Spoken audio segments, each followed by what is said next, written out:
Welcome to Star Citizen and the Gentleman News.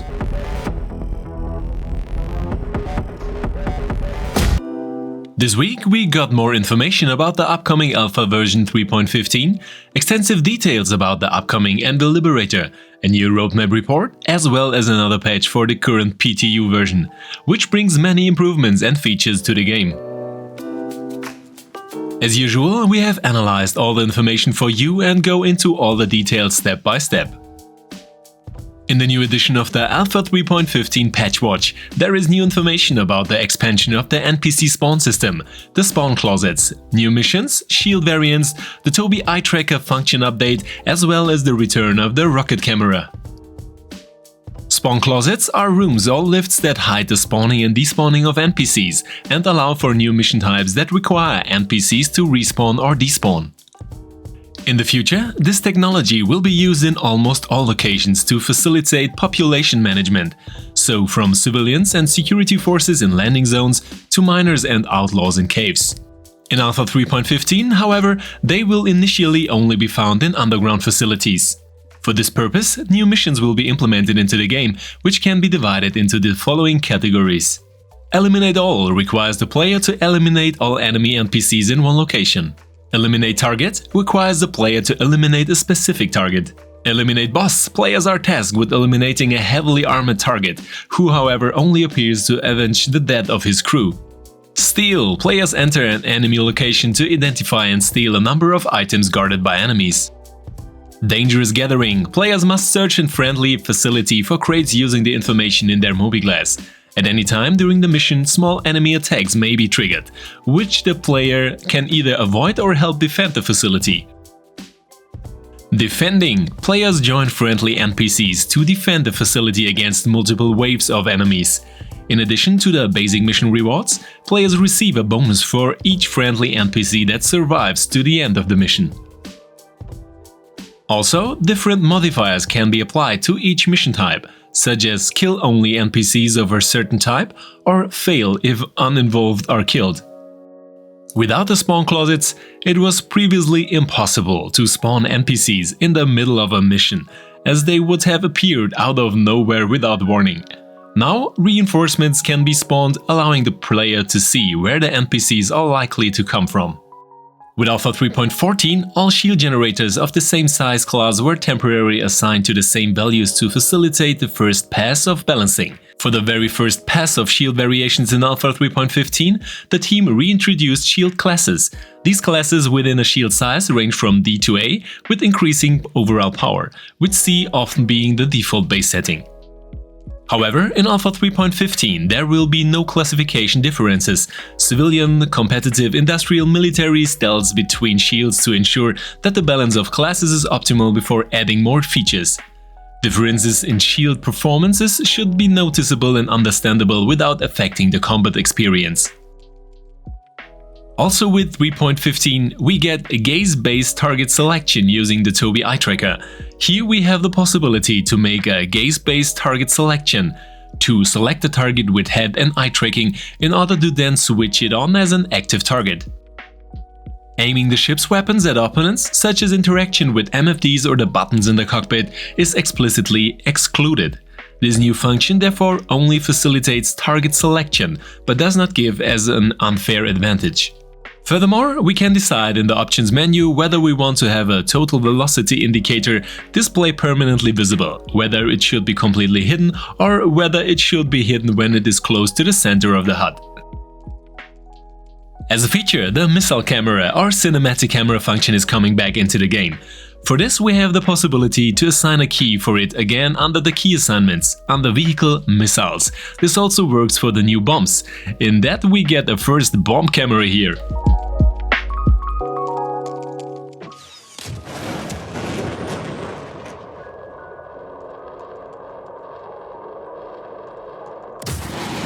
There was also a first question and answer session on the last concept, the Anvil Liberator, where many specific questions and informations were clarified. We have also summarized these for you, as well as expanded them with the already existing informations. According to this, the Liberator will not have any facilities that allow refueling, repairing or rearming. These functions can only be carried out by players on board who have the general rudimentary possibilities via tools and stored supplies. Thus, dedicated support functions such as refueling, repairing and rearming have been excluded. Furthermore, the Liberator Side 3 shields do not explicitly protect the ship standing on the landing deck, but only a few meters beyond the ship's hull, so that most ships are partially but not completely protected. However, the same applies to the Kraken and all other ships on which vehicles are stored outside. The Liberator can accommodate ground vehicles as well as XXS-sized ships in the garage as well as on the forward landing pad. Ground vehicles such as the Tumbril Nova tank and the Anvil Ballista, as well as ships such as the Argo MPUV or Origin 85X. The upper landing bays support XS ships, which include single-seat fighters such as the Aegis Saber, the Anvil Hornet, the Arrow, the Gladius and others. It is also possible to pick up the Misk Prospector. A single larger ship on the upper deck is possible, but not officially supported, as large ships cannot be spawned there, which will be possible as an upcoming feature in the future. However, it will be possible to manually land larger, matching ships on the upper deck, however, at your own risk. The Liberator's armor is specified as medium to heavy to compensate for a relatively sparse armament and to allow it to take some hits when transporting vehicles. The cargo capacity of 400 STU refers only to the internal cargo base, although cargo loading will be possible in the rest of the hangar area or on the pads. However, anything outside the loading area is unsecured and to be used at your own risk. The main difference between the Liberator and the Crusader M2 is that the M2 is not specifically designed for transporting spaceships, which is one of the Liberator's main tasks due to the landing pads. When spawning more than 3 ships or vehicles, the first vehicle despawns again, which is currently a non-permanent limitation. Ships parked on the upper landing pad cannot be secured separately, which allows other players to land there without permissions or to use vehicles parked there. However, these scenarios are already being discussed internally. The stated extreme range of the Liberator refers to the fuel capacities compared to other ships of its size class, which is not classified as capital but large. The Kraken and the Idris are more than twice as large as capital ships and therefore have about twice the range. Vehicles can be driven over the ramp located in the front and secured on the upper deck, but this ramp is damaged and no longer functions correctly, and vehicles from the inside hangar can only use the rear ramp. The distinctive fuel tank-like cylinders on the side have no function, but are purely visual elements. The Liberator can pass through jump points into other star systems with ships on deck and transport them with them.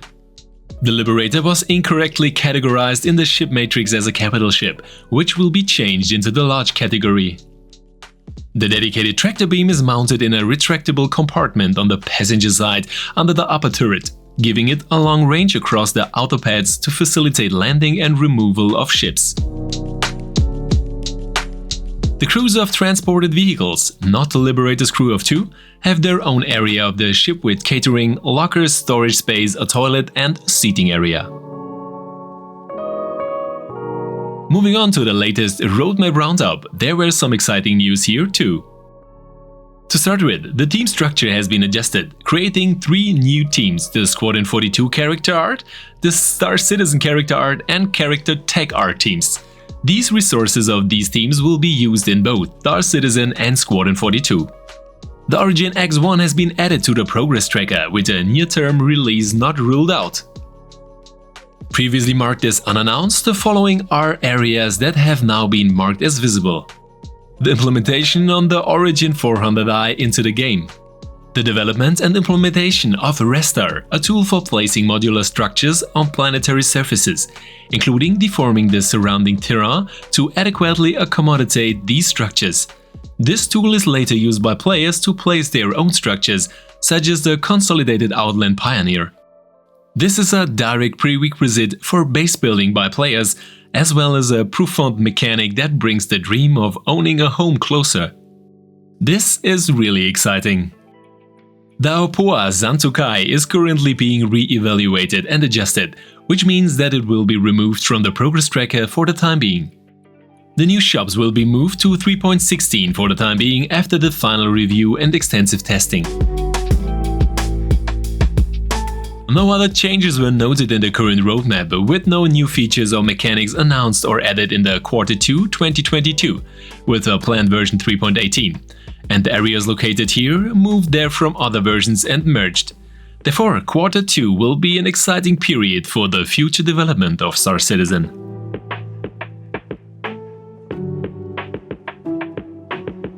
With the current patch 3.15n, there has recently been an extensive PTU patch which has fixed numerous bugs as well as providing some performance optimizations. Above all, the new inventory system has been made much more accessible by dividing the filter areas into categories, adding a sorting function, and enhancing the items with a clearer context and tooltip. Furthermore, a large number of the bugs found so far are now a thing of the past, which has significantly increased the playability. A timely expansion of the PTU to the second player wave and ultimately the live version is therefore within reach. However, the server crash recovery function has not yet been implemented, although it has recently been made clear that this feature will be introduced as a prerequisite before a live release. Therefore, it can currently be assumed that there will be at least one more patch before a live version. But also in the area of medical gameplay, there was a change requested by the players, whereby the use of medicines and medical gadgets in security areas is no longer possible. This was initially stated as a desired feature, but had now been changed due to the opposition of the community. In our opinion, this is definitely the right step. I hope you enjoyed the video and leave me a like and maybe even a subscribe here. The 3.15 is slowly approaching a live version, although the server crash recovery function has not yet been implemented. However, a very quick and effective reaction to the abuse possibilities of the medical gameplay has been made, which definitely makes for more homogeneity. With the Anvil Liberator, we have an interesting ship in front of us, which in our opinion lacks one or two additional features, and the price seems excessive. But as always, I'm interested in your opinions on the subject. What do you think of today's news? Let me know in the video comments, in Discord or in the almost daily Twitch livestreams. But as always, the most important thing at the end, a big thank you to all supporters, whether Patreons, channel members or Twitch subscribers. Without you, this wouldn't be possible and you are enormous motivation, for which we would like to say thank you, you rock!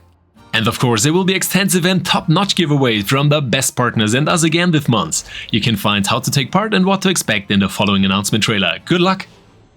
I say goodbye. Until next time, see you soon, and as always, see you in the verse.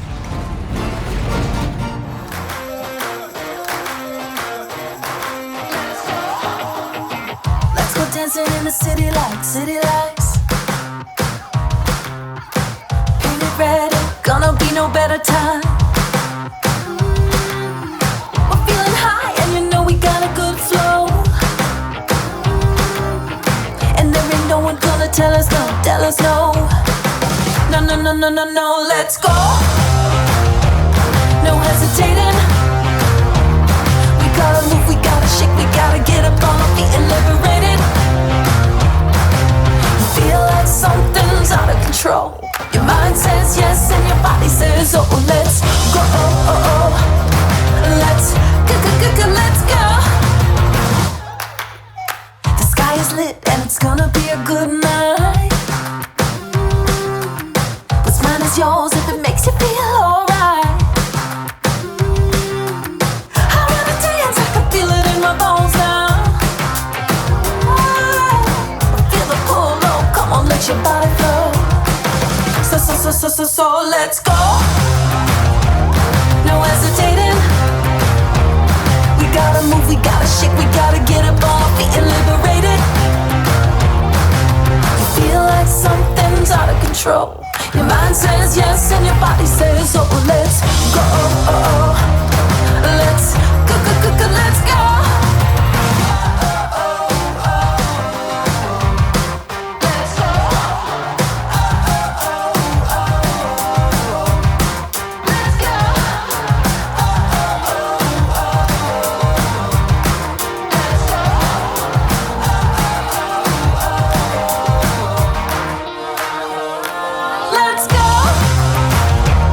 No hesitating.